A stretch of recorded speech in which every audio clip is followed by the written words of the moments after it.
Haleluya, ndabaramukije mu izina rya Yesu. Amahoro y'Umwami Imana abe muri mwe. Dukomeje gushima Imana iduhaye umwanya mwiza nk'uyu nguyu kugira ngo turebere hamwe imirongo yadufashije mu bice twasomye none. Uyu munsi twasomye igitabo cyo gutegekwa kwa kabiri, igice cya mbere n'igice cya kabiri.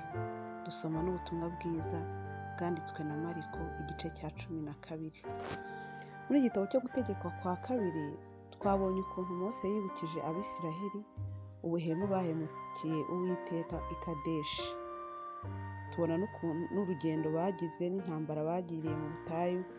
Imana idufashe kandi Imana itugirire neza.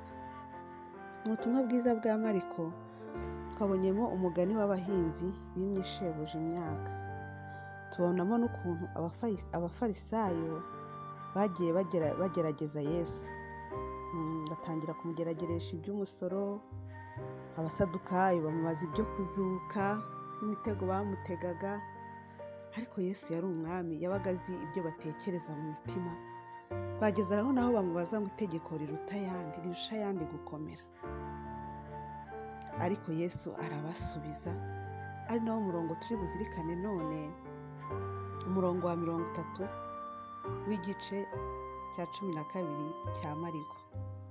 Haranditse ngo, nuko rero ukundisha Uwiteka Imana yawe umutima wawe wose n'ubugingo bwawe bwose n'ubwenge bwawe bwose n'imbaraga zawe zose.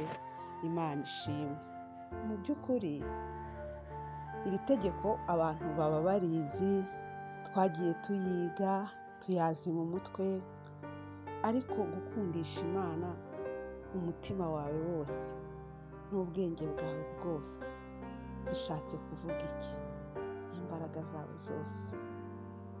Imana tuyikunda ku ruhe rugero? Se tubipimisha iki ko tuyikunda?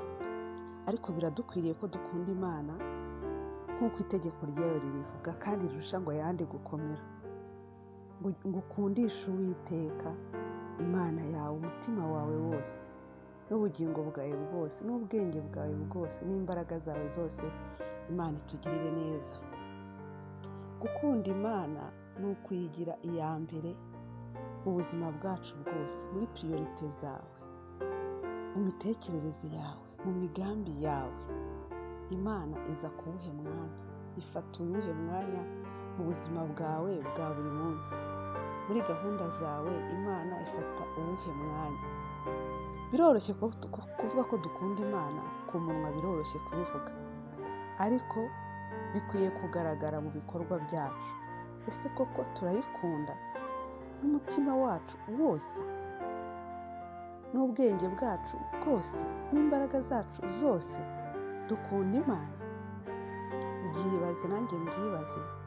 Ariko birakwiye ko tuyikundisha umutima wacu wose.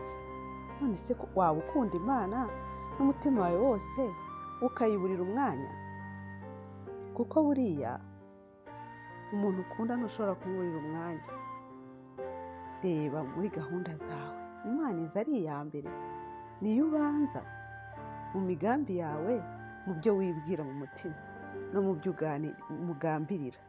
Imana niyo iza bwa mbere. Ifata uwuhe mwanya mu buzima bwawe? Bitekerezeho, kuko niyo ikwiye kuba iya mbere. Imana ikwiye kuba iya mbere mu buzima bwacu, mu migambi yacu. Imana ikwiye kuba iya mbere. Wajya gukora ikintu uvuga uti ese iki kintu ngiye gukora, Imana nzabana nayo muri iki gikorwa? Iranshyigikiye? Kiri mu bushake bw'Imana? Ukayikoreza urugendo rwawe rwose, ukayigisha inama, mukabana nk'inshuti. Kuko kubana n'Imana ni byiza, ni iby'umumaro. Ariko dukwiye kureba umwanya twayihaye mu buzima bwacu. Hari igihe abantu bavuga ngo ntabwo tubona umwanya wo gusenga, ntitubona umwanya wo gusabana n'Imana, turi bize. Ariko buriya ntabwo ikibazo ari umwanya, kuko tubona uwo gukora ibindi. Ahubwo ikibazo ni priorite. Ni uwuhe mwanya Imana ifite mu buzima bwanjye? Ni uwuhe mwanya Imana ifite mu buzima bwawe?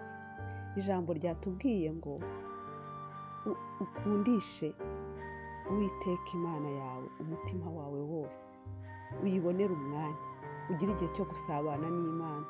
Yesu yaravuze ngo nimunkunda muzitondera amategeko yanjye. Iyo ukunda Imana umenya ibyo ikunda ugakora ibyo ikunda, umenya ibyo yanga ukanga ibyo yanga, umenya amategeko yayo ukayagenderamo, ugakora ibyo yishimira. Itegeko rya kabiri riravuga ngo ukunde mugenzi wawe nk'uko wikunda. Iyo ukunda Imana ntabwo bikugora gukunda mugenzi wawe, uramukunda birakorohera kuko Imana ariyo wabanje imbere, kuko Imana ariyo iyobora intambwe zawe, kuko Imana ariyo iyobora ibikorwa byawe, ariyo iyobora imitekerereze yawe. Ibisigaye birakorohera, no kubaha andi mategeko yose birakorohera kuko Imana niyo ikuri imbere, niyo ibanza, niyo wabanje imbere mu buzima bwawe. Imana idushoboze kandi twambike imbaraga, tuyikundishe imitima yacu rwose, tuyubahe, tuyumvire, kuko nidukunda Imana tuzakora ibyo yishimira, tuzayinezeza. Imana idushoboze mu izina rya Yesu, amen.